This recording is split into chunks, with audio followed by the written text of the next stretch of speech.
Learning from the Rackspace Security Breach with Troy Vinson.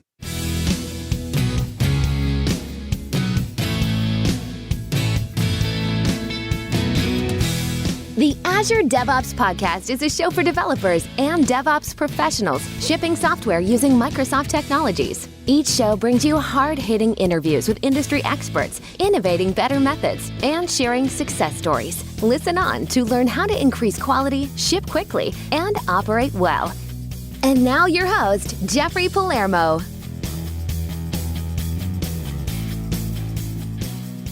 Welcome to the show. I'm Jeffrey Palermo, your host for helping you and your teams establish quality and achieve stability and to increase speed using Azure and, using everything that the .NET ecosystem has to offer. The podcast is sponsored by ClearMeasure, a software architecture company empowering .NET teams to be self-sufficient and world-class. And any companies needing fractional software leadership, go ahead and give ClearMeasure a call. They help in-house software teams to be truly world-class. So they've been a great sponsor for the show. If you have a comment or question for the show, just send me an email at podcast@palermo.network. And the new video show is now 6 months old, so it's not so new anymore. You can search for, quote, Programming with Palermo in any of the podcast directories or on YouTube. You can also find it on www.palermo.network. And that goes deep into individual topics, video and audio. I'm really having a lot of fun going through various software engineering topics on Programming with Palermo, so you can join me there. Our guest today on the show is a repeat guest, Troy Vinson. He was on guest 161, and we'll include a link to that show in the show notes. But Troy Vinson is a principal software architect at ClearMeasure, and he's also a CISSP, which stands for a Certified Information System Security Professional. He's an experienced leader, architect, and problem solver in information system security and software development technologies, and has spent the majority of his career integrating computer science, information science, and cognitive science to assist in software development and the management of information. Troy, welcome back to the show. How are you, sir? I'm great. Thank you, Jeffrey, for welcoming me back. Oh, my pleasure. And I can hear the listeners with a question mark above their head out there. Are you a certified ethical hacker, or what the heck is that? And what do all these security certifications mean? Currently, I hold a CISSP, and I have held in the past a certified in data forensics and also as a certified ethical hacker with EC Council. I've kind of let those lapse as my job roles have shifted. But yes, that is in my past, is ethical hacking and penetration testing. Okay. And now, I've talked to quite a few people who are systems engineers or programmers and leaning towards security. And there always seems to be a theme of kind of leaning towards a sysadmin type career and then focusing on security. But correct me if I'm wrong, you focused a whole lot on the actual code. You are a programmer, and you're focusing on security. How do you think about the divide and the focus? Well, there's a lot of different domains in the security field. There's everything from regulation and compliance to network security to application security. Just you have IT communications. There's a lot of different domains. So there's really an area for just about anyone to step into the security field, depending on what their interests are. Myself, I started out as a programmer, been in the industry for a little over 25 years, and kind of grew up in those ranks. And as I became introduced into IT management and application development management, it became my responsibility to look after the security aspect of what we were building. And I kind of fell in love with that application security role and started learning from there. Okay. Oh, awesome. Fantastic. Well, on the 12th of December of 2022, Rackspace's hosted email exchange kind of had some difficulties, and on their status page since then, it's had some outage indicators. And I want to try to figure out as .NET development teams what we can learn from this and what we should do in our environments and what we can learn from it. But what do we know about the Rackspace security breach, if anything, at this point? Yeah, we know very little. They've been very tight-lipped. Really, they've been saying that they want to not have to backtrack on any information that they release. So, and they've been very careful about not saying too much or too little, so that they don't have to come back and correct themselves later. What we do know is that their hosted exchange services are unavailable. We have some anecdotal evidence, not anything directly said, but some anecdotal evidence that it was a ransomware attack that caused this to go down. So basically the information that is on their hosted exchange services is encrypted, and they're not able to access it. So it smells like a ransomware attack. It smells like a ransomware attack, and I haven't read anything about Rackspace this afternoon, but that would be the most likely guess, and I think that's how most people are handling that right now. Yeah, and I actually know personally some customers who are on there. Actually, the email of my hometown church, all of the staff had email on Rackspace Hosted Exchange, and it seems like for those not using the additional archive backup service, those emails are just not available. How did the backup not be affected, but the regular hosted exchange become affected? Well, the backup's done incrementally, so they can actually go back to a point in time on the backup and retrieve that information. Now, that is an optional service for Rackspace customers. So if you have the hosted exchange service, you can have the email archive service as well, but it's not included. So not everyone who was a hosted exchange customer has their data backed up on a separate service, which is the email archive service. But those who did have the separate email archive service, I've heard that, and that is third party, that they are already retrieving some historical data from that. Well, that's certainly good news for those customers. I think one number I saw was somewhere around 300,000 hosted exchange customers that Rackspace has. So that's a lot. Now, if we look at this issue, I think anybody who's been doing IT or any kind of hosting for a long time, Rackspace is a huge player. And I've certainly used plenty of Rackspace throughout my career, and it's because they've been such a big player. And now with so much being hosted on Azure and even lots of customers hosting things on AWS, Rackspace has had a great reputation for a long time. If this can happen at Rackspace, then the thought is, okay, well, shoot, it can happen to me. It can happen anywhere. Is that true, or is this just a special case? No, it is true. Basically, if in fact this is a ransomware problem, then ultimately it is a human problem. At somewhere along the way, a human was involved in allowing this to happen. So that's whether it was a phishing attack or someone on the inside, something like that. As long as humans are involved, then we're definitely going to have security issues. So it's important that we understand that and we take the steps to safeguard against any of those things happening. Can't do it 100%, but we can definitely kind of ratchet down on the security controls and help prevent that from happening. Okay. So you would think that Rackspace has tons of security controls and still it happened there. So aside from knowing exactly what happened there, for all of the listeners out there who are running some software, let's just narrow it down. Some software in one of the services in Azure, but they're running custom software. What controls do you consider to be just the basics, a ticket to the game? What should all of them be thinking about and doing?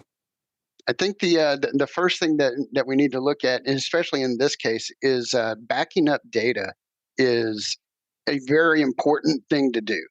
Back it up regularly. have a plan for it, have a recovery plan in place, and don't put it all in the same place and that your data is already in. So make sure that you get it off system and back it up into another location. And a lot of the services offer geo redundancy and different forms of local redundancy of data. So there's ways to back that up, even in an Azure or AWS cloud, where it's not sitting on the same system. And I guess that's really, one of those things too, is not putting your eggs in one basket. Have contingencies in place. It's important for business continuity. I feel for these companies that cannot access their email, cannot access the things that they need in order to continue with normal business operations. But having something in place that allows for you to continue to operate is really important, and making sure that you have your information in different places and a recovery plan is big for that. I think also, when you're looking at this, you need to look at access controls as well. Know who your users are, know what they can do, use privileged access management property, and use that to limit the user access privileges to only the information that they need to do their job. And there's even a lot of, when you look at Azure platform, the just-in-time privileges is a great way to do that, where you lock everybody down, and when they need to perform a function, then have that ability given to them for that period of time in order to complete that job function. It's Yeah. that doesn't necessarily apply to everything that gets done, but certainly when you're talking about having access to change data, that's an important thing to look at. Yeah. That's a really good point. Over my career, I guess 25 years or so for myself, there's been customers that have given me credentials to systems with production data and whatnot, just in order to do the job, whether it was read only to data or whether it was, otherwise. And I've had to go back after the fact and like, wait a minute, we stopped working together. This was a while ago. You still have me as having access. And maybe you can trust me, but what if something happens and that account somehow gets compromised or whatnot? It's like, well, shoot. So just the fact that that should tell you right off the bat that company does not have the policy and the procedure in place to deactivate accounts. Otherwise, it would have been done. Yeah. So yes, I've been in the same boat where I have access to someone's encryption keys, and go back a year later, and I still have access to encryption keys that are valid, and even those that have rotated to new keys. And it's like, please take me out of this. Please take my access away, because if something happens, of course, I don't want to be on one of those lists of people to look at when I didn't even know that I had the access anymore. Right. Now, on that point, unfortunately, there's so many systems where when you're putting someone in a security group or when you're creating an account, it doesn't automatically have an expiration date. That's not, for some reason, that's not built in as a first-class citizen in the first place, which, man, wouldn't that make it so much easier? But so what is the practical? Is there tools that if someone's asking, okay, I want to do that, how do I do it? Is it a scheduled ticket in the ticketing system? What's kind of the most just basic way that someone could start doing that for themselves? Well, I mentioned Key Vault earlier, and I really like Key Vault. And one of the things that I've seen with that is that a lot of the software that is generating keys and managing keys they are moving away from the default of not having an expiration or a default of allowing everyone access, to tightening that down and saying, as you look at Azure, you go in and generate a new key, then you will actually have a drop down of, it says, okay, it's a 30-day, 60-day, 1 year or 2 years, and there's not even an option anymore for a non-expiring key. Yeah. And that used to be there, and that used to be the default, is to have a non-expiring key. Yeah. So you go and see that. So the industry has really moved towards getting those defaults in place, and really encouraging people not to select or removing the ability to not have expirations. Those systems that do key management, those systems that do password management, they also are now coming with the ability to notify when it's time to do something, or even to do automatic key rotations through the CI/CD pipeline. And that's something that is really nice to see, because then you can have very short-lived keys, and then but through continuous integration have those keys rotate and not have expired keys on your system or expired passwords on your system. Yeah. Many thanks to our podcast sponsor, ClearMeasure. ClearMeasure is a software architecture company that empowers clients' development teams to be self-sufficient, moving fast, delivering quality, and running their systems with confidence. Whether starting a new project or developing new technologies or techniques, ClearMeasure sets up your team to deliver world-class results. Learn more at www.clearmeasure.com. ClearMeasure, empowering software delivery. ClearMeasure is also happy to be a sponsor of the video podcast, Programming with Palermo. Watch, learn, and program alongside Chief Architect Jeffrey Palermo. Videos are added weekly and available on syndicated locations supporting video podcast or by visiting palermo.network. Tune in today. You had mentioned not putting all your eggs in one basket, and the unique attack of ransomware and for backups. For a long time, the normal backup tension was, if I lose this data, or even if a user accidentally changes a huge swath of it, I can go to my backup and I can restore that data and I'm back online. But for instance, like SQL Server, well, the backup database might be on the same SQL Server cluster, just a different place, or it might, either way, if an account gets compromised, then everything that account has access to could be encrypted with this ransomware, which would include backups. Or if it's just even if it's a OneDrive account or a network share, even if you have backup folders, everything got encrypted, including the backup. So this is a new way of thinking from the multiple decades of backup logic, isn't it? It is somewhat, but it falls in line with how we used to do offsite magnetic tape backups.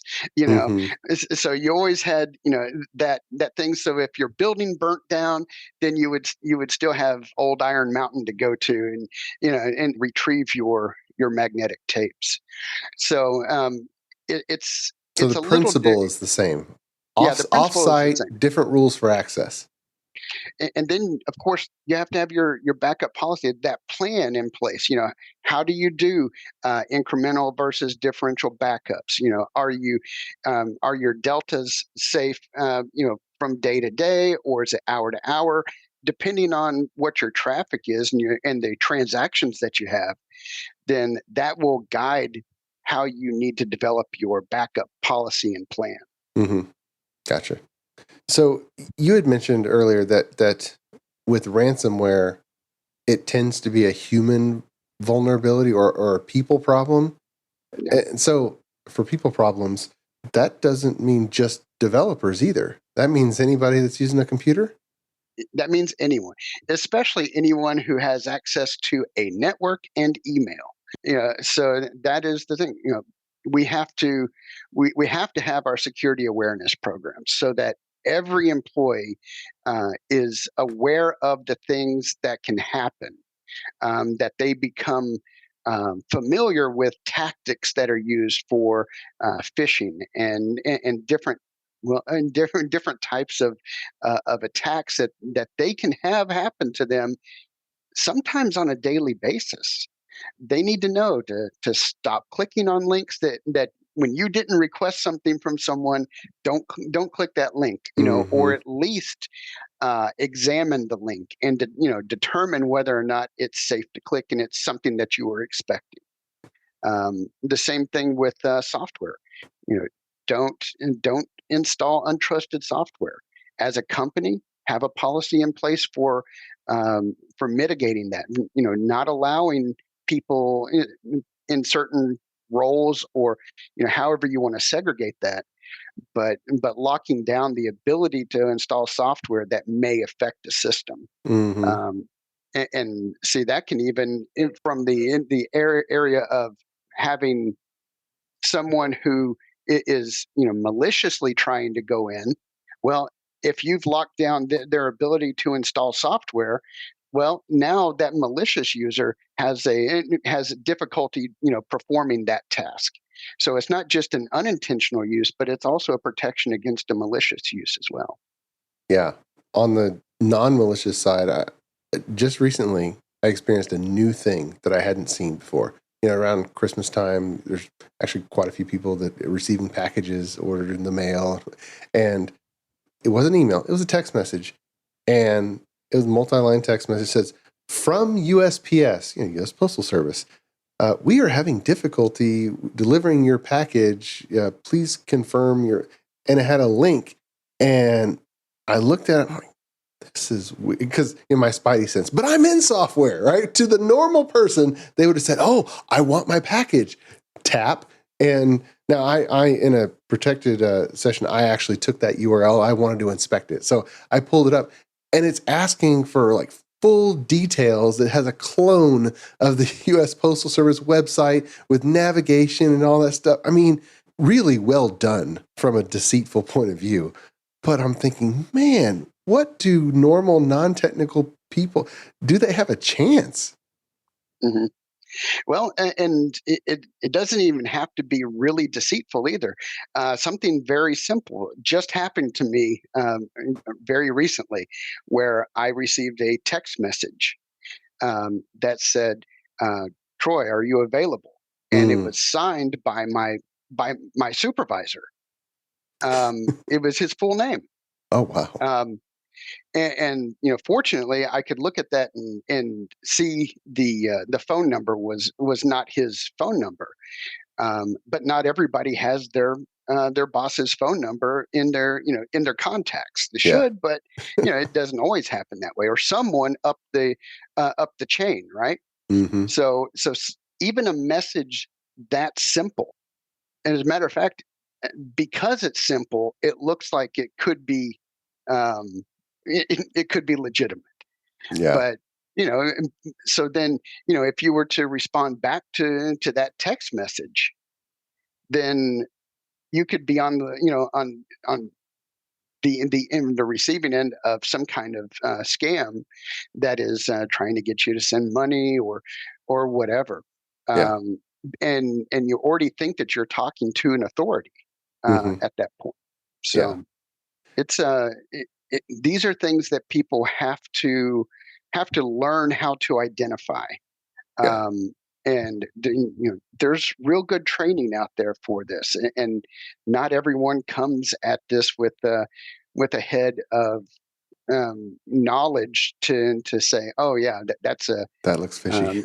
that looks fishy. Literally fishy. Yeah, exactly. Uh, So all right. So you say there's training out there, and I can hear the listeners screaming, "Well, tell me what it is," because they're like, "I don't know what's good training and what's not good training." So, what do you like? What training providers or programs have you found to be good that you might recommend? well, and we are a user of Know Before, and that is a an experienced company in providing high quality um, security awareness training. So that's when they do that through posters you can put around your office, to video training modules, to role-based security training. So they have, and there's a lot of that now. Uh, uh, Many of your like GRC providers that are providing software so that you can keep track of your compliance to security rules. And what does They will. GRC stand for? That's governance, regulation, and compliance. Okay. Um, so if you find yourself in the healthcare industry and you're having to keep up with HIPAA standards, you probably have a software suite that is helping you to meet that criteria of compliance. And almost all of them offer an additional module to go along with that, because most, if not all, of the regulations, all of the standards, are requiring companies to have some sort of security awareness training. Mm-hmm. So, regardless of what industry you're in, most likely you have something that is that's saying that you should be training your users uh, in uh, in preventing them from clicking on links that they're not supposed to, and understanding what data classification is, so that so that they understand what they can and cannot reveal, or how they must treat different types of data. Mm-hmm. So that's important training for people to receive, and not only to receive it once, but to receive it periodically, so that it stays ingrained in their minds. Reminded. All right, we'll include the link to Know Before in the show notes. It's www.knowbe4.com.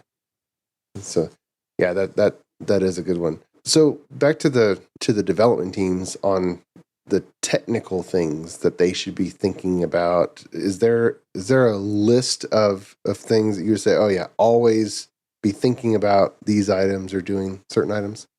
Yeah, depending on what kind of access you have and what kind of systems you're trying to back up, or to protect.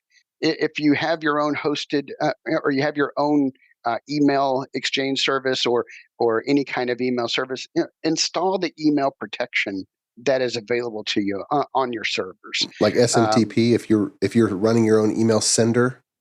Right. If you're running that, or even if you were running a local exchange server, which some people are still doing that. That's. But there are both email software for protection, and there's also email appliances that can be applied to a network to filter through emails and look for things like spam and things like phishing attacks. So so those get caught before they get to the user. It won't catch everything, but it'll definitely catch the ones that the definitions are out there that they can look at. Okay. And how about custom applications? On custom applications? Yeah, what should development teams be thinking about security wise for their custom applications? Always have some sort of when you're developing something, both static and dynamic analysis to test your code, to test how the code is being used, and to really point out where there are deficiencies or problems that can be exploited. So whether it's using something like SonarLint from SonarQube when you're when you're developing code, to actually having that implemented in your continuous integration as well. You can do that, but you also really need to have that dynamic testing in place, testing how things are being used, the fuzzing logic, doing penetration tests both in development and in production, so that you understand where your problems are before they get exploited. That's a good point. We'll include the link to Sonar Lint in the show notes. So does that run on the environment before, after deployment? Where does that go? So Sonar Lint, there is a Visual Studio extension. There's an Eclipse extension for that. And it actually will test a number of different languages, from C# to Java to Python, and be able to point out where there are issues. So yes, it does. It gets installed in the IDE. It can be run at command line, and it can also be run in your automated deployments as well. Okay. Does it run on the source code, or does it run on the compiled assemblies? SolarLint itself is running on source code. Okay. It's a static code analysis. So really, it'd be perfect in someone's continuous integration build process. That's correct. Nice. Okay. What other thoughts would you say are general recommendations for custom development teams? Make sure that you keep all your software updated. Use the updated IDEs, but also we use a lot of third-party software now, and we don't really think of it as third-party software. But every time we include a NuGet package, we're using third-party software there. Yeah. And there are. It's important for us to understand what the vulnerabilities are in those pieces of software as well as ours, because as soon as that vulnerability is in place in that software, it's also in yours now. So we really have to make sure that we are running it as intended, not in clever ways, and also that we're keeping it updated and we keep aware of those vulnerabilities that are in that. That happened to NPM, about a year ago?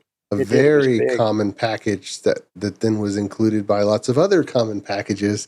It's like almost anybody who did node development somewhere in the stack was using this package that got compromised. Yep. And NPM was a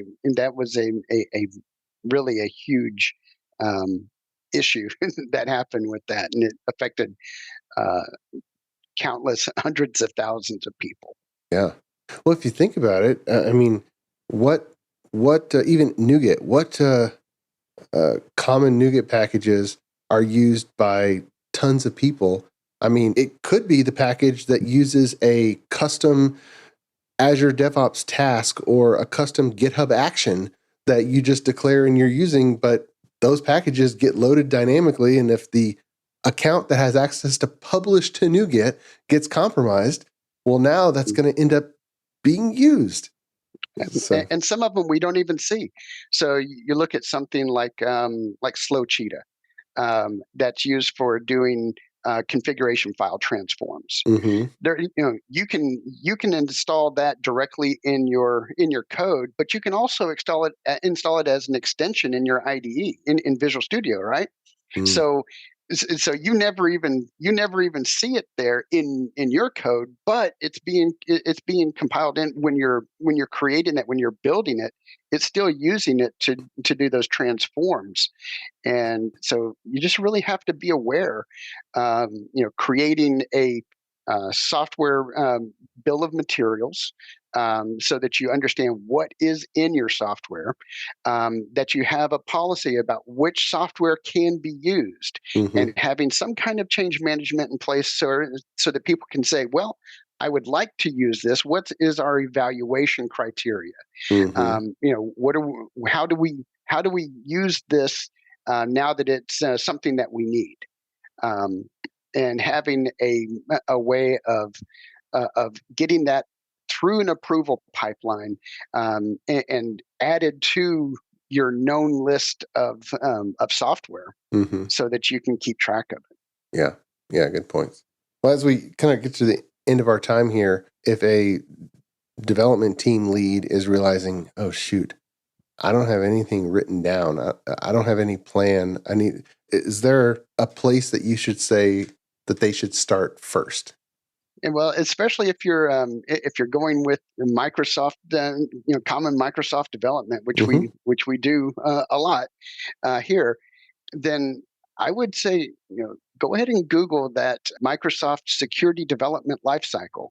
It's a lot of good information on the Microsoft site for the steps that are required in building secure software, from gathering requirements to understanding your attack surface and doing a threat analysis to installing that static code analysis and dynamic code analysis software, and having all these things,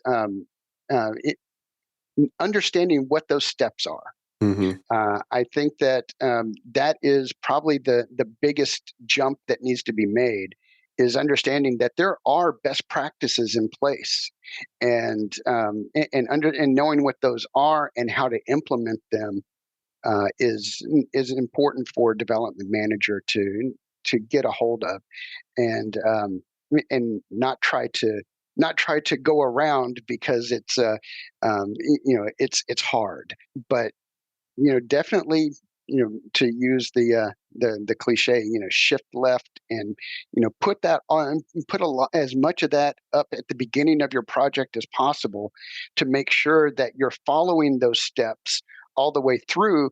And then when your feedback loop comes around, then those things are continuing to be informed as you continue developing. Hmm. Awesome. That's good. Well, thanks, Troy, for coming back on the Azure DevOps podcast and helping us to analyze what happened at Rackspace and what we can learn and how we should be thinking about security in our own software teams. Appreciate it. Well, thank you for having me back, and had a great time. My pleasure. My pleasure. And until next time, keep shipping. You've been listening to the Azure DevOps Podcast, a show for developers and DevOps professionals shipping software using Microsoft technologies. Go to www.azuredevops.show for show notes and other episodes. On behalf of your host, Jeffrey Palermo, and our sponsors, thanks for listening, and may God bless you.